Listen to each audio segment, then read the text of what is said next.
এই টাঙ্কুনি পাতা জ্বর শোয়াক আর সেচ্চা রস খাইলে পেটের অনেক সমস্যার সমাধান হয়। আর আমি এখন শাক টুকাইতেছি। দেখো এদিকে কত শাক, এদিকে দেখো দেখো এই দেখেন কত সুন্দর সুন্দর, এটা কয় এংচি শাক। আমি এখন এংচি শাক টুকাইতেছি। এটি খাইতে কিন্তু অনেক মজা।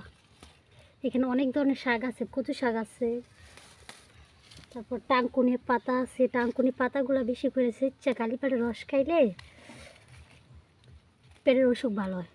এই দেখেন কত উঠে রাখছে। আমার কাছে একটু ধরো। আজকে সে মজা করে শাক রান্না করবো। আবার